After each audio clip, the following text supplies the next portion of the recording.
Goeiedag. Vandag sit Handelinge 7 wat ons gaan lees. En ek wil net die inleiding in Handelinge 7 toegee. Stel jou die hofsaal voor, nê. Die Sanhedrin sit in 'n halwe sirkel. Die hoëpriester, waarskynlik nog Kajafas, en in die middel staan Stefanus. Alleen, hy's aangekla van godslastering teen Moses, die wet en die tempel. Maar net voor dit in Handelinge 6:15 het almal stip na hom gekyk en iets onverwags gesien. Sy gesig was soos die gesig van 'n engel. Nie woede nie, nie vrees nie, maar 'n helder kalmte. Jesus se gesig het ook so op die berg gestraal toe Moses en Elia verskyn het. Die vrygelate slawe het dieselfde beskuldigings as wat die geestelike leiers teen Jesus geopper het, nou teen Stefanus geopper, toe hy voor die Joodse raad moes verskyn, in Matteus 26:61. Ja, hulle het Stefanus doelbewus daarvan beskuldig dat hy Moses se wette wou verwerp. En die hoëpriester breek die stilte. Is hierdie dinge so? En Stefanus antwoord nie met 'n prokureur se verdediging nie. Nee, hier begin Stefanus nou 'n storie te vertel.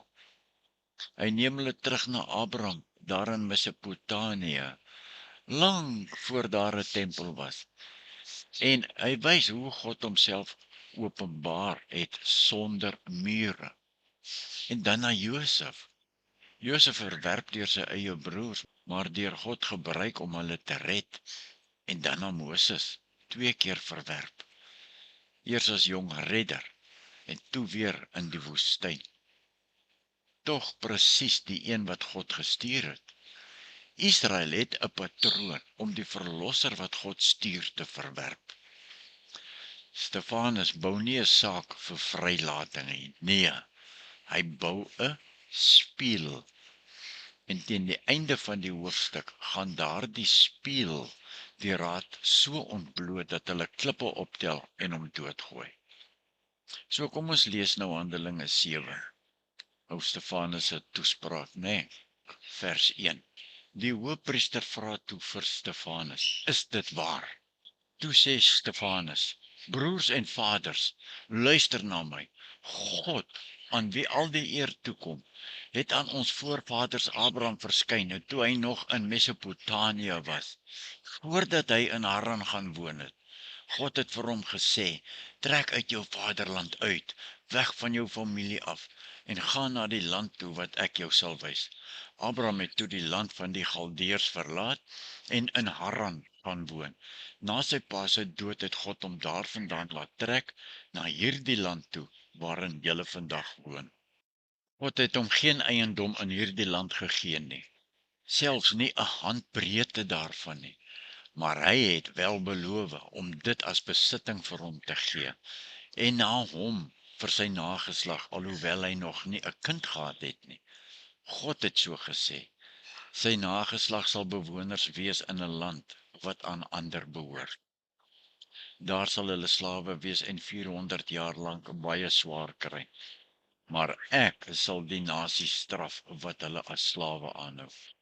En verder het God gesê: daarna sal hulle wegtrek en my op hierdie plek dien. God het met Abraham 'n verbond gesluit waarvan die besnydenis die teken is. So het dit gekom dat Abraham en sy seun Isak op die 8ste dag van sy geboorte besny het. Isak het dieselfde gedoen met Jakob en Jakob met die 12 stamvaders. Uit jaloesie het die stamvaders vir Josef as slaaf verkoop, en so is hy Egipte toe. Maar God was by hom en het hom uit al sy ellende gered. God het aan Josef 'n wysheid gegee, sodat hy in die guns van die Farao, die koning van Egipte, gekom het. Ja, die Farao het hom as onderkoning van Egipte en as hoof van sy hele koninklike hof aangestel. Later het daar hongersnood in die hele Egipte en ook in Kanaan gekom. Die nood was hoog, en ook ons voorouers kon nie kos in die hande kry nie. Toe Jakob hoor dat daar kos in Egipte is, het hy ons voorvaders op hulle eerste reis daarheen gestuur. Op hulle tweede reis het Josef hom aan sy broers bekend gemaak. Toe het die farao ook van Josef se familie te hore gekom.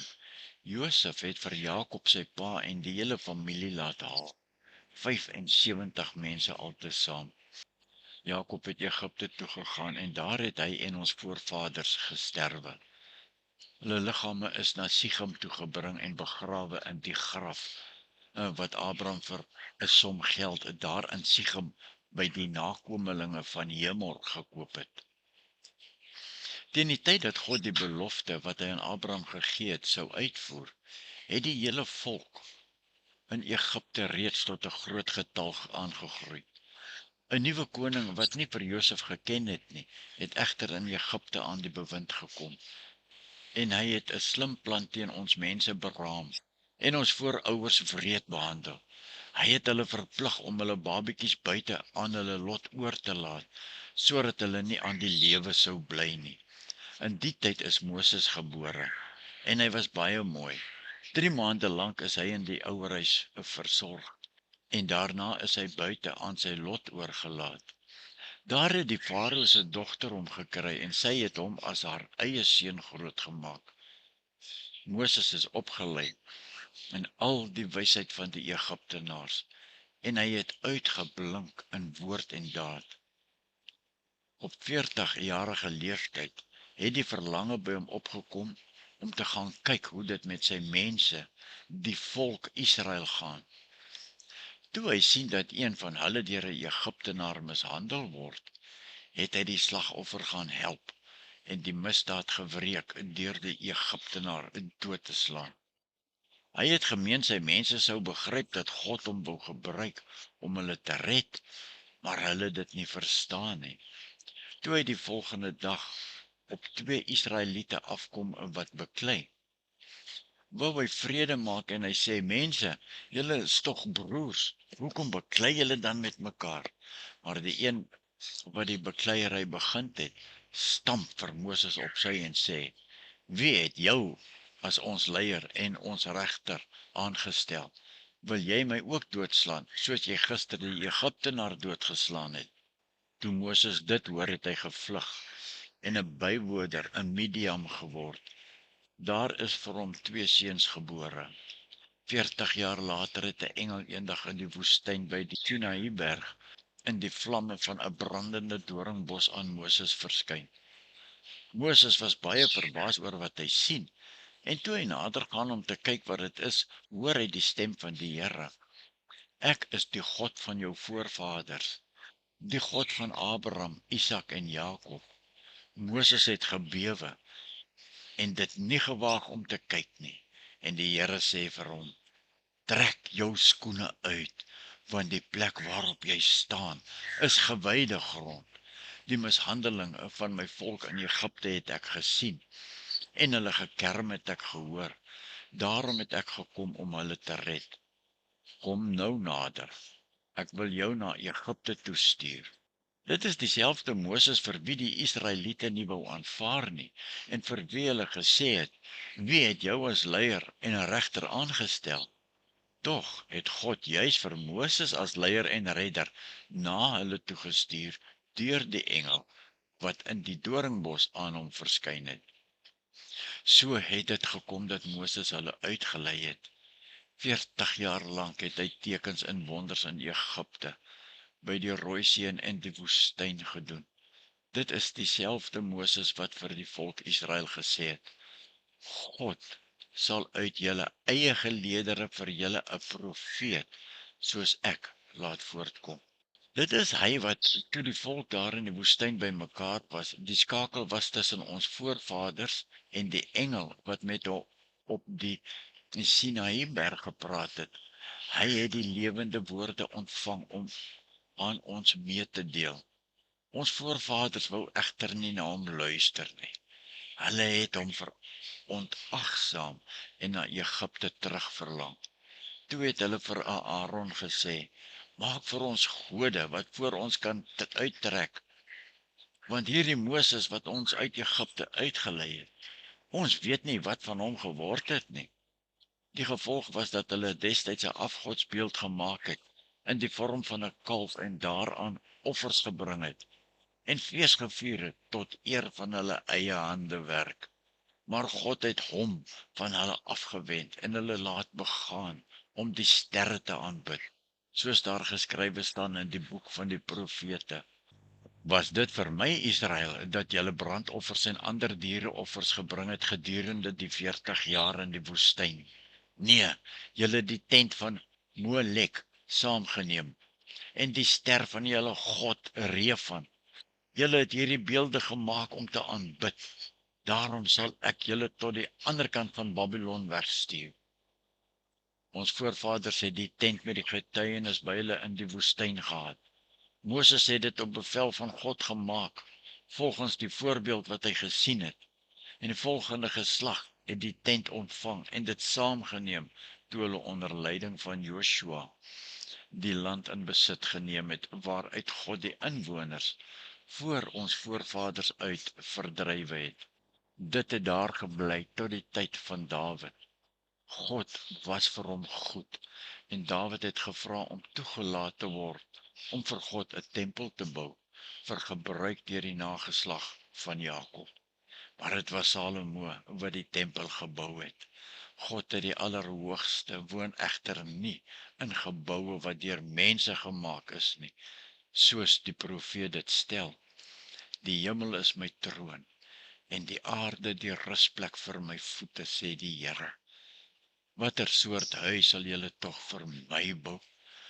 Of watter plek as my rusplek? Het ek nie self al hierdie dinge gemaak nie? Julle hardkoppiges, julle is heidens in julle harte. Julle is doof vir die woord van God. Julle weerstaan altyd die Heilige Gees. Soos julle voorvaders gemaak het, maak julle ook. Was daar ooit 'n profeet wat nie deur julle voorvaders vervolg is nie? Hulle het God se boodskappers doodgemaak, wat lank tevore die koms van die regverdige aangekondig het. Nou het julle self die regverdige verraai en vermoor. Julle is die mense wat deur bemiddeling van engele die wet van God ontvang het, en tog het julle dit nie gehoorsaam nie. En hier word Stefanus nou gestenig, vers 54, toe die lede van die Joodse raad dit hoor, het hulle van woede op hulle tande gekners.